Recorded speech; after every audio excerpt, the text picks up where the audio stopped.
Someday you'll find out who your friend is. What a grip. That's from counting money. What an imagination. That's from writing movies.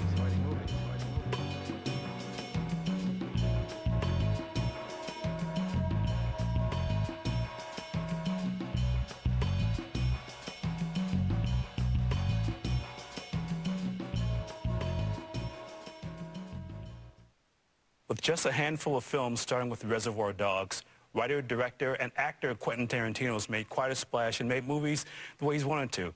You may call them mashup, you may call them a cultural compendium. I call them films that reflect his sensibility. And he's here on Under the Influence. Quentin, thanks for being here. My pleasure.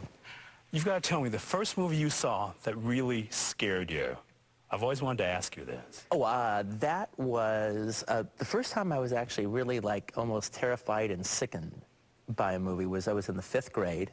The double feature was Don't Go in the Basement and Last House on the Left.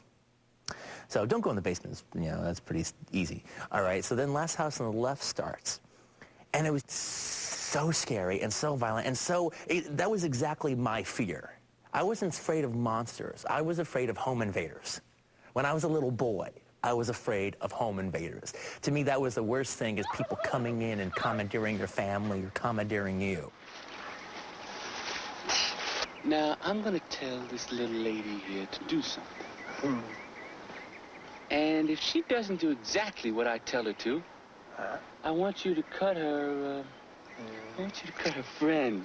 Wow, brother! One time. It was just so terrifying. You know, Krug and company, David Hess and Fred Lincoln and all those guys. The kind of movies you're talking about, when we talk about these exploitation films, were films that, for a great extent, weren't taken seriously.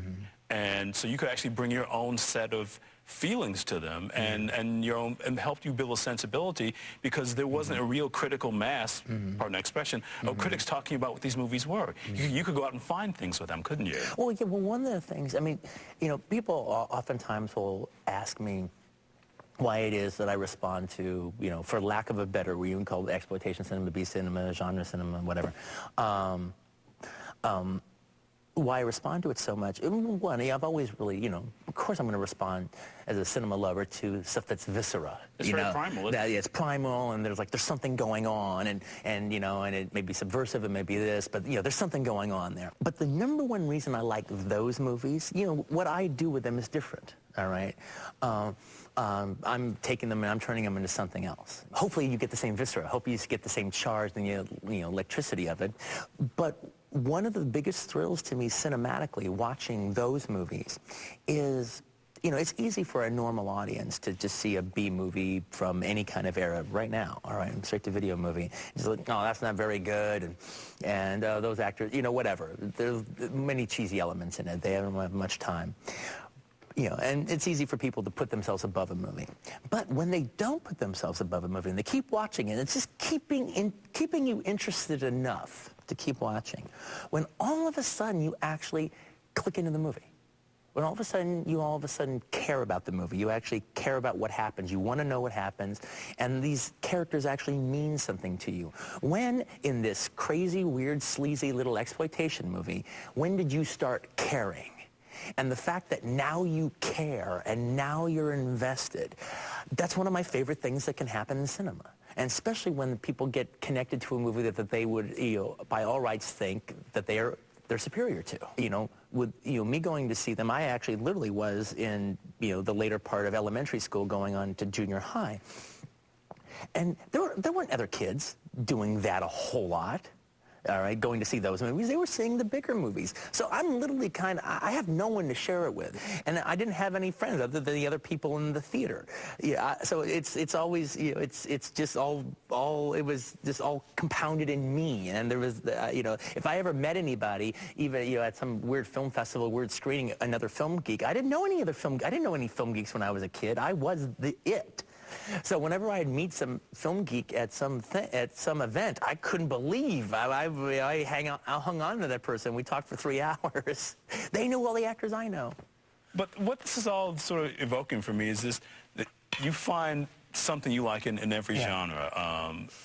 But what you like so much about it is that kind of that fearlessness, that boldness. Like, but I want to actually ask you about classic movies. I mean, I want to talk to you about Cirque, because we never actually had this discussion before. And one of the things that really, I think, attracts you is just guys who are unafraid, filmmakers who are unafraid to just sort of say, this is what this movie is. I mean, it's completely unapologetic about everything that it is.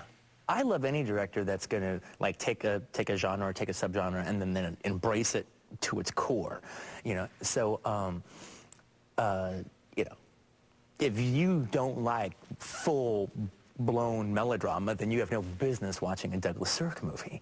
And that's what, and in a weird way, the more preposterous the movie, the better he handles it. The more he can, you know, he just, you know, well, also, there's, I mean, there's the themes of Douglas Sirk, but there's also is the fact that, you know, he really is, you know, one of the true, like, forerunners of, say, Scorsese, as far as, like, his fluid camera movements, and then really cinematically trying to figure out, you know, the camera was important to Douglas Sirk, and him cinematically doing you know, he's doing cinematic set pieces.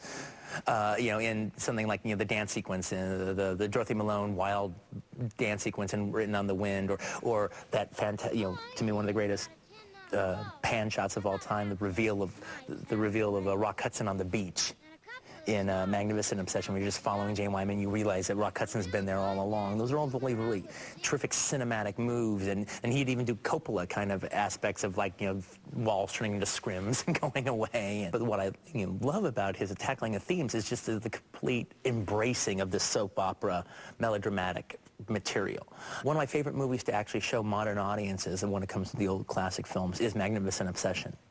Because, you know, I've showed it to, you know, some young actors that, you know, want to kind of scoff at 50s melodramas, and particularly when they, you know, because they're so big. Yeah, they're so big, or just, there is a slight bit of, you know, Barbara Rush, Rock Hudson kind of acting that, like, you know, is obviously not post-Brando, all right, you know, for a second, and they have to get over that.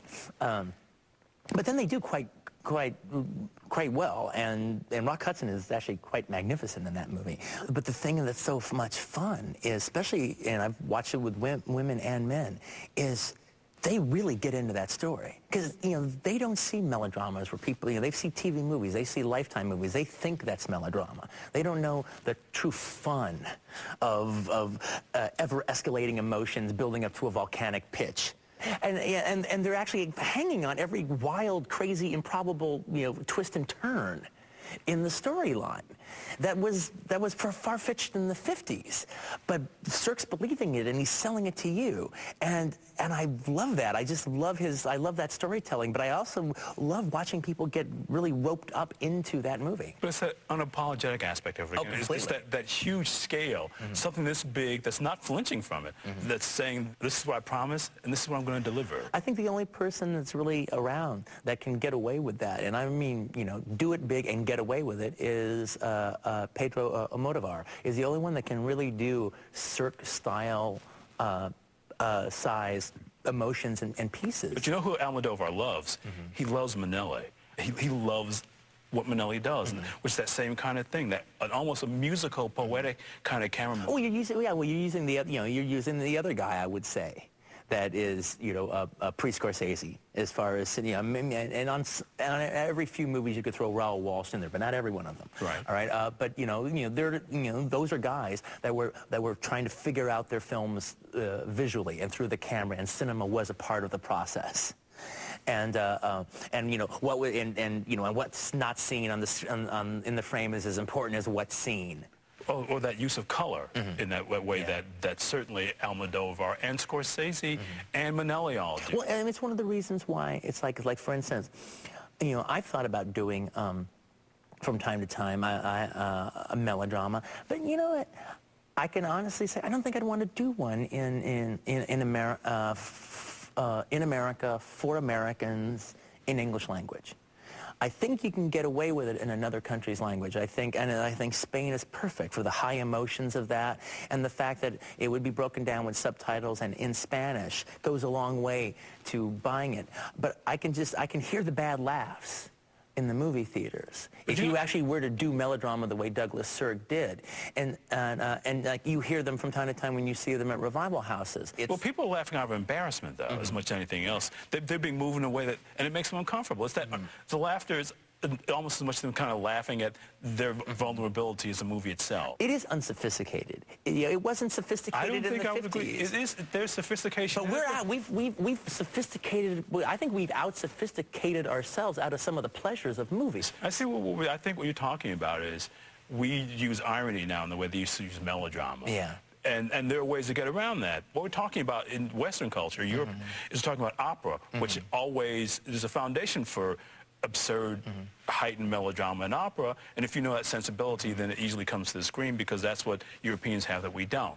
But the way people get around that, I think, and I think of some of your stuff as being melodramatic in scale, is the way that Sergio Leone used opera in the Western. I mean, that moment I'm talking about. I do operatic stuff, but I don't go for that melodrama stuff the way I would if I could just do it. But but at the same time, in Spain they haven't sophisticated themselves out of those pleasures. In Hong Kong they don't.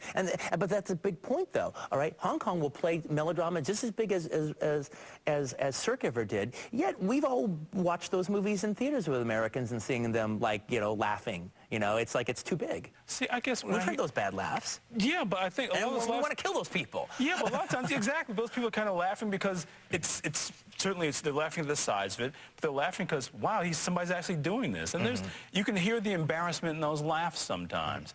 But I have to bring up something else. You started talking about Minnelli. Well, one of the musicals that's hands down my favorite. I've seen it in the theaters many times. Because I'm not, much as I like musicals, it's not my favorite genre of the old classic Hollywood films. But I love Meet Me in St. Louis. I even had an old girlfriend that hey, they're showing Meet Me in St. Louis at the Monica 4. Let's go see it. What do you like about Meet Me in St. Louis? I can honestly say, as much as I like Judy Garland in it, it's Vincent Minnelli's whole pleasing package. This kind of version of America that I don't know if I ever bought, but it's very pleasant in this telling of it. The songs are terrific. It just could not look better, and it's just damn entertaining.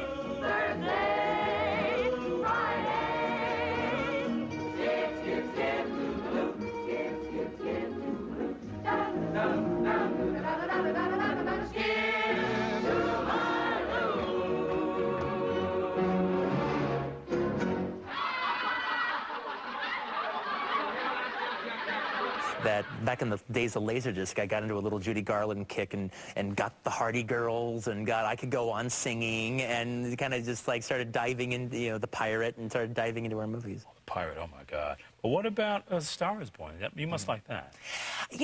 I'm gonna out myself. That's one of the movies I've never seen.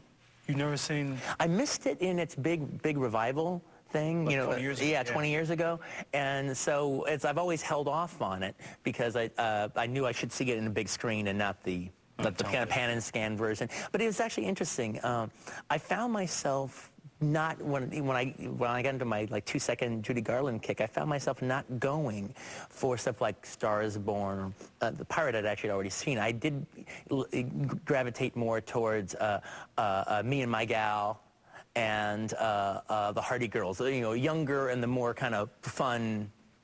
That sort of that spirit of exuberance in those movies. Yes, exactly. Because there's a kind of innocence in the way she's so eager to please and ingratiates herself in those films. Is that what you were responding to? Oh yeah, well, it's just Hardy Girls. I remember from